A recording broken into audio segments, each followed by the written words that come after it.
మీకేమనిపిస్తుంది సార్ పొలిటికల్గా in hmm. Case Jaganmohan Reddy arrest అవుతే మ్మ్. ఆ పార్టీ భవిష్యత్తు ఏంటి, ఎలా ఉంటుంది? ఇప్పుడు తెలుగుదేశం ప్రెసిడెంట్గా చంద్రబాబు నాయుడు గారు అరెస్ట్ అయ్యారు. ఎక్కడ పోయింది పార్టీ? ఏం కాలేదు కదా. Telugu Desam party president Chandrababu Naidu arrest అవుతే ఆ రోజు నారా లోకేష్ ఉన్నారు, పార్టీ జనరల్ సెక్రటరీగా. పక్క నుంచి జనసేన పార్టీ వచ్చి సపోర్ట్ చేసింది, ఇదంతా ఉంది కదా. లాస్ట్ గవర్నమెంట్లో 151 మంది ఎమ్మెల్యేలు, 21 మంది ఎంపీలు ఉన్న ఒక పార్టీ మ్మ్. అంటే అధ్యక్షుడు అరెస్ట్ అవగానే నిర్వీర్యం అయిపోద్దా, షాకిల్ అయిపోద్దా?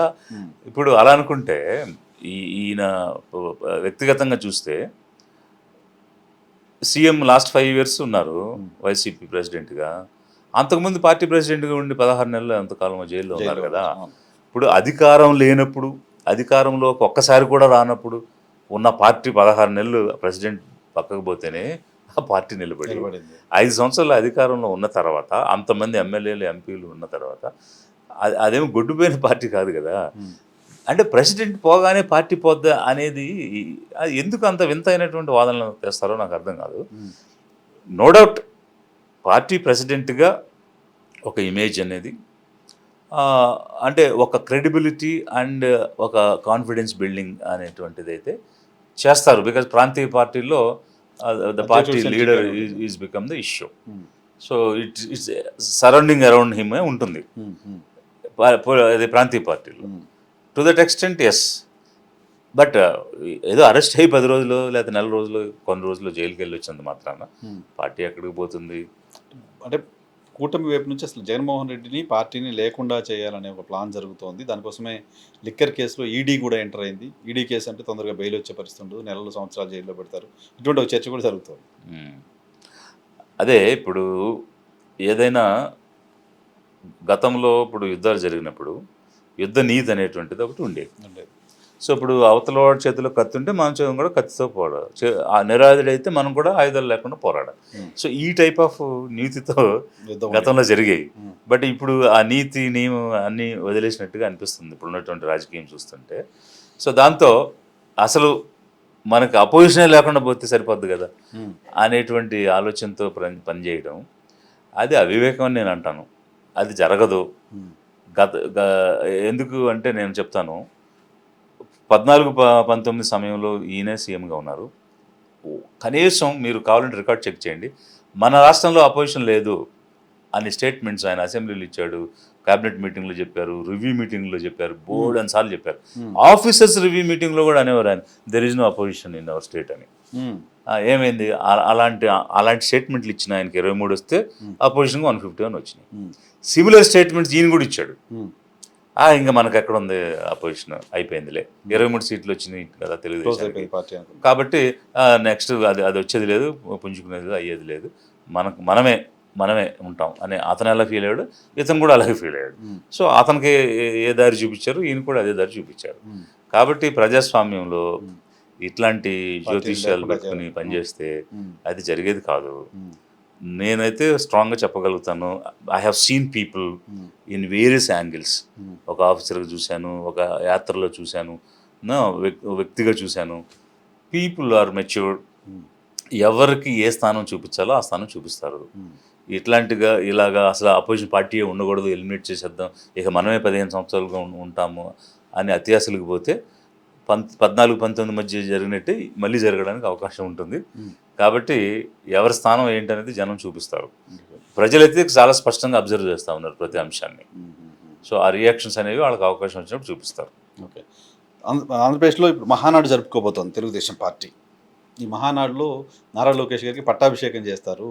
ఆయన ప్రెసిడెంట్గానో వర్కింగ్ ప్రెసిడెంట్గానో చేస్తారో, లేకపోతే ఉప ముఖ్యమంత్రిగా చేయాలనే ఒక డిమాండ్ ఏదో తీసుకొస్తారో అని అంటున్నారు. సో ఏమైనా కామెంట్ చేస్తారు? అంటే ఇట్స్ పార్టీస్ ఇంటర్నల్ ఎఫైర్.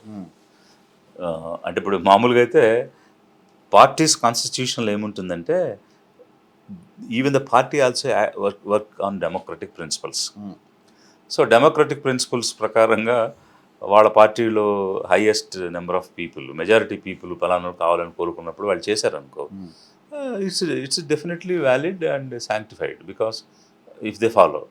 అలా కాకుండా నోరు నొక్కేసి చేసినా కూడా దాన్ని అడిగేవాడు కూడా ఉండడు, బికాజ్ అది పార్టీ అఫైర్ కదా. సో అది వాళ్ళ ఇష్టం. So they have their own way of doing things. ఇప్పుడు లాస్ట్ టైం వైసీపీ ఏదో జీవితకాల ప్రెసిడెంట్ అని చెప్పి అనౌన్స్ చేసుకున్నారు కదా, అవును. తప్పు కదా అది. అది డెమోక్రసీకి ఎగ్రెస్ట్.